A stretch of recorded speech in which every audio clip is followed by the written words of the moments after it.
যদি এই বিশ্ব নিজে নিজে সৃষ্টি হয়ে থাকে, তাহলে এত নিখুঁত নিয়ম ও সামঞ্জস্য কিভাবে এলো? বৈজ্ঞানিক ও যুক্তি বিশ্লেষণ। বিজ্ঞান বলে কজ অ্যান্ড ইফেক্ট, অর্থাৎ প্রত্যেক ঘটনার একটা কারণ থাকে। যদি একটা বই পড়ে থাকে, তাহলে এটা নিশ্চিত যে কেউ সেটা লিখেছে। যদি একটা ঘড়ি চলে, তাহলে সেটা কেউ বানিয়েছে। তাহলে এই বিশাল মহাবিশ্ব, যেখানে সূর্য, চাঁদ নির্দিষ্ট কক্ষপথে চলছে, গাছপালা শ্বাস নিচ্ছে, মানুষ চিন্তা করতে পারছে, এসব কিভাবে এমন নিখুঁতভাবে চলছে? কুরআনে ব্যাখ্যা। আল্লাহ বলেন, তিনি সূর্য ও চন্দ্রকে মানুষের কল্যাণে নিয়োজিত করেছেন। প্রত্যেকটি নির্দিষ্ট সময় পর্যন্ত চলতে থাকবে।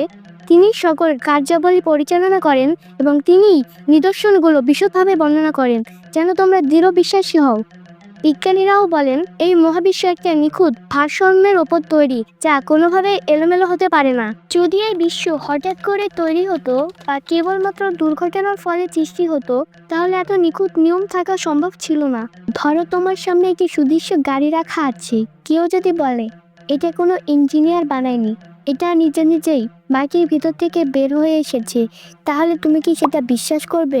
তাহলে এই বিশ্ব, যা গাড়ির চেয়ে অসংখ্য গুণ বেশি জটিল, সেটা কিভাবে নিজে নিজে সৃষ্টি হলো?